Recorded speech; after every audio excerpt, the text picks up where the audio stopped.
Hi, and welcome back to the challenge videos for this week's Physics 102 Introduction to Electromagnetism course at McGill. So now we're going to get into the calculational aspect of this problem that we just set up.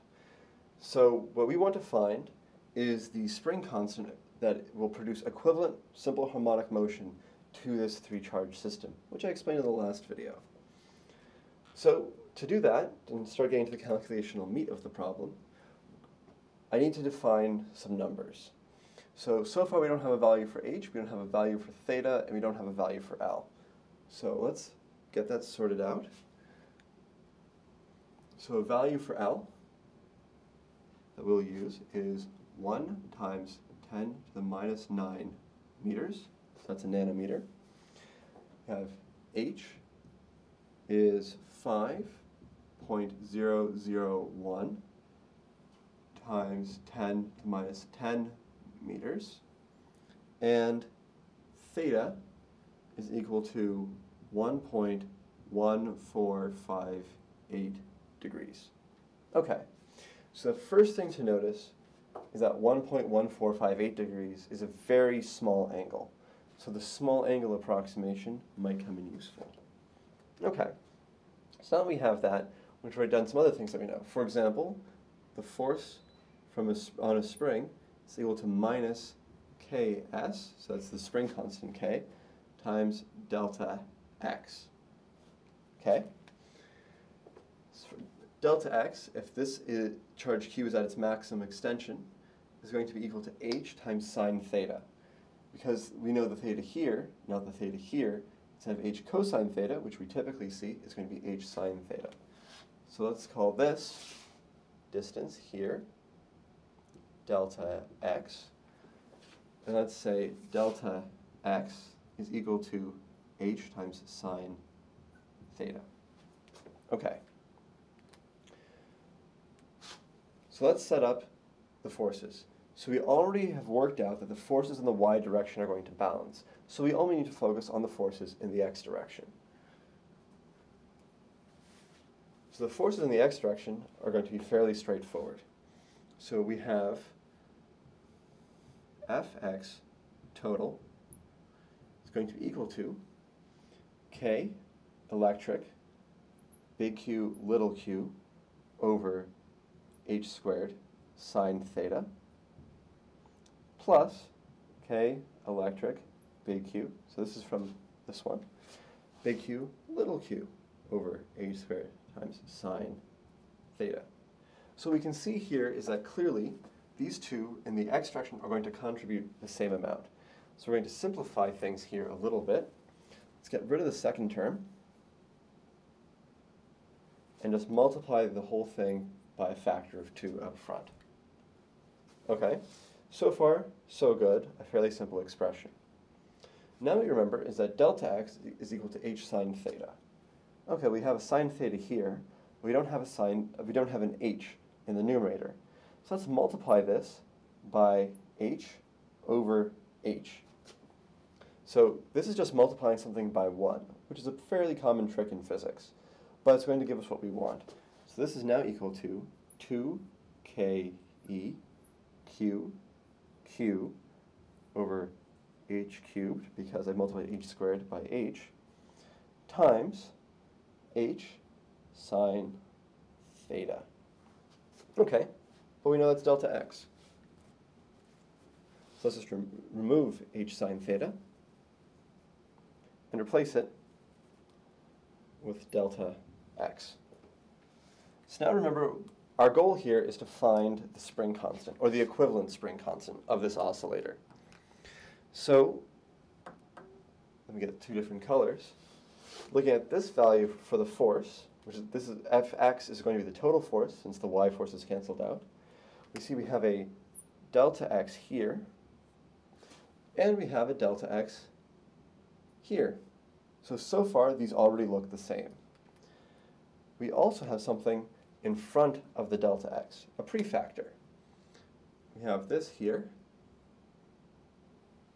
and we have this here. So if we set Fx total equal to Fs, the spring force, which is what we're going to do, so let me just write that down here.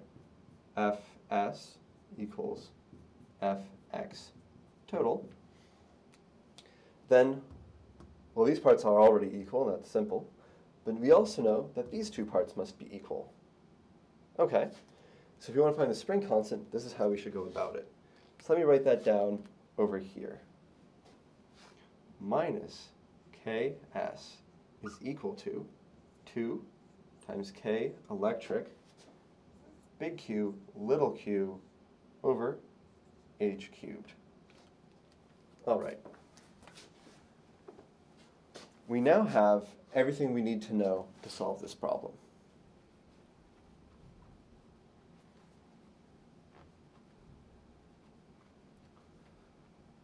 So let's start off, and now that we have the overall form simplified, we'll plug in the numbers. This is also something that you should always do. Try to solve the problem algebraically as much as possible before you start plugging in numbers.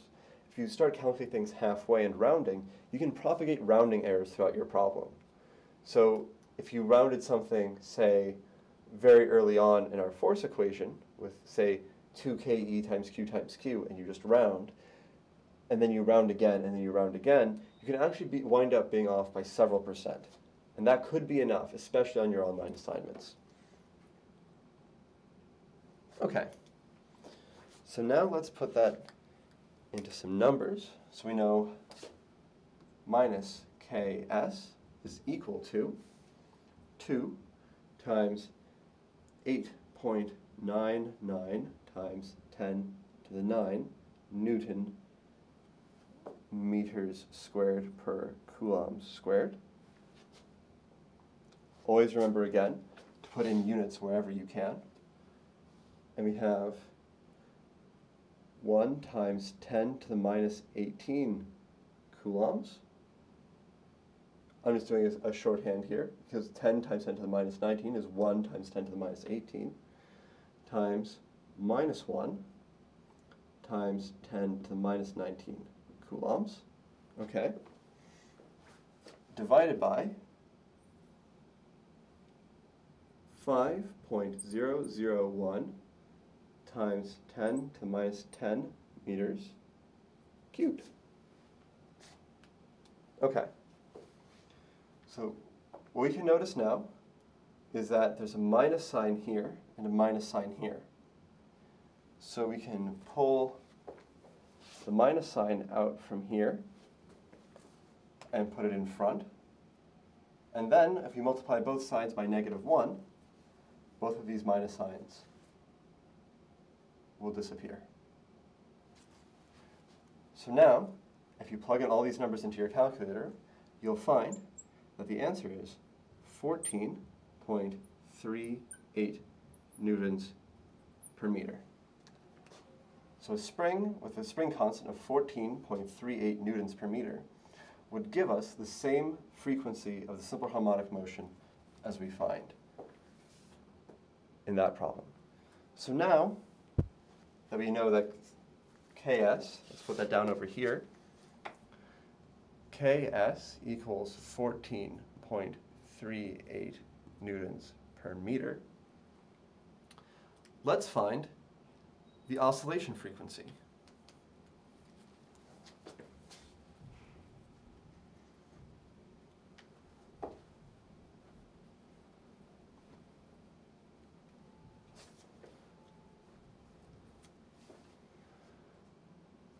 So, the oscillation frequency of a harmonic oscillator that is a spring is given by F, denoting frequency, is equal to 1 over 2 pi times the square root of Ks over m.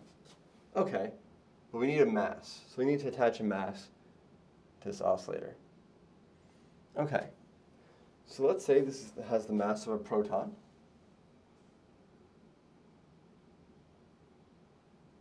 So MP is equal to 1.672 times 10 to the minus 27 kilograms. Okay. We note, of course, that this is a -1 and the mass of the proton is a +1. But it doesn't matter. We've just chosen one particular mass. So what we do again is we substitute in our numbers. That's 1 over 2 pi times the square root of 14.38 newtons per meter divided by